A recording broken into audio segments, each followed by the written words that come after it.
Māori chocolatier Tom Hilton loves to indulge in his craft. And that's what we do as chocolatiers, pastry chefs, bakers. We're creating nostalgia through taste. He's worked around the world, even making chocolates for the royal family. But the high pressure of the hospitality industry almost became too much. I think it took me to burn out. It took me to truly have a bit of a rock bottom, falling to the curb and picking myself up. Now he's launching Ao Cacao, spreading the message of culture and identity through chocolate. You know, we may be the other side of the world, but we do bloody good chocolate. And that's what I'm trying to portray. Tell the Aotearoa Te Akarete story. Whenever Tom Hilton returns home to Takahiwai, just south of Whangarei, Hey, Dad. Hey, what are you doing? Good. There's some chocolates. Good, thank you. he always makes sure to bring a sweet treat for his dad, Patrick Hilton. For more than a decade, Tom's worked across the world as a pastry chef and chocolatier. I think one thing that inspired me is, you know, when it comes to all the pavlovas and all the desserts we used to have. Cooking runs in his whānau. His dad, Patrick, is a baker. That was the big thing about being in the UK. Teaching them how to do it properly. Yeah, and then making them at home with you, your mum and your sister, and just making it as Kiwi as I could. After his parents separated, Tom grew up in the UK with his mum.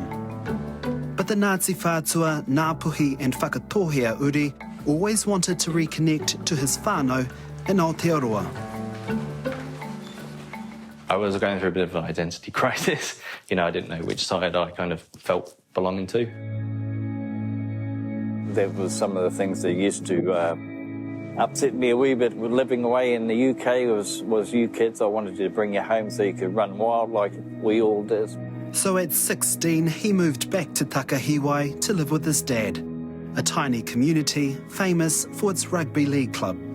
It was just really good, and obviously learning more about our culture, feeling like that missing piece that you always had that was missing is slowly coming back into becoming whole. I guess it was a bit of a culture shock coming from schooling in England, you know, not going to school with any family, and then coming to school and realising some of these are your cousins. And Although happy to be reconnecting with his whānau, Tom was struggling at school until his hospitality teacher spotted his talent in the kitchen. A hospitality class, we learned how to be a chef, we learned how to cook, how restaurants run, and then she'd tell me all these stories of her time in London and travelling Europe, and this sparked the curiosity of... Tom's curiosity led him to the doorsteps of revered Scottish pastry chef and chocolatier William Curley in London. Eventually, he worked his way up to becoming a pastry chef. But the pursuit of perfection took a toll, with Tom working 80 to 100 hours a week in a cutthroat industry. It's an intensity he struggled to shake when he returned to Aotearoa in 2017. When I came back, I was horrible. I shouldn't laugh, but in the kitchen, I was constantly go, go, go. The intense pressure of his career finally catching up with him. Like, I've worked in pressure environments massively. It was more a culmination of a decade-ish of that intensiveness, and the pressure and the toxicity of the industry alone is just all compounds and, you know, blows up. What was that rock bottom for you? At one point, I just didn't really want to be here, and so I did attempt my own life.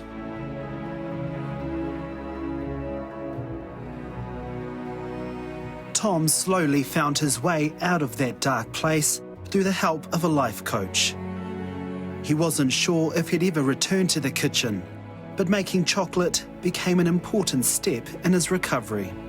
Once I picked up the tools, it's like they never left, and it brought that love back. And chocolate is one of those things that can improve your mental health, to eat it, but working with it is just the same. So, you know, you're immersed in all that smell, the feel, the touch. That was my therapy, really. Therapy which turned into Ao Cacao, Tom's luxury chocolate business with a distinctly indigenous flavour. Today, I'm in the kitchen with Tom, who's sharing some trade secrets. How do you tell a good piece of chocolate? You want to look at the shine. You also smell it. You can smell the different cacao notes. And then the best way to test if it's really good quality, apart from the look, the feel, the smell, is just simply put it in your mouth and try it. Creating a strong Indigenous-made product is a driving force behind Tom's mahi. So the beans come from a female-owned Indigenous farm in Samoa. And so I want to showcase these producers, so that's why I use these different products, you know. This form of sugar, which is maple sugar, specifically comes from the only Indigenous female-owned farm in the whole of Canada. He's also combining uniquely Māori flavours into his chocolates. Some of the more creative flavours include fry bread, pawa, hangi and steam pudding bonbons. You know, Europe has provenance. I think we have whakapapa, which is powerful, right? So telling whakapapa of cacao, where my chocolate comes from, the exact tree it came from, the exact ingredients that go in it and where they came from. Telling those people's story, because everyone has a story, right? Today, Tom is finding balance, his connection to his whānau helping to guide him. He's planning to open his first store next year in Auckland. His next dream is opening an Indigenous chocolate school. To see it carry on and carry on and carry on will be the best part. And to then see the first graduates then become teachers and just paying it forward. Like, that's the pinnacle for me.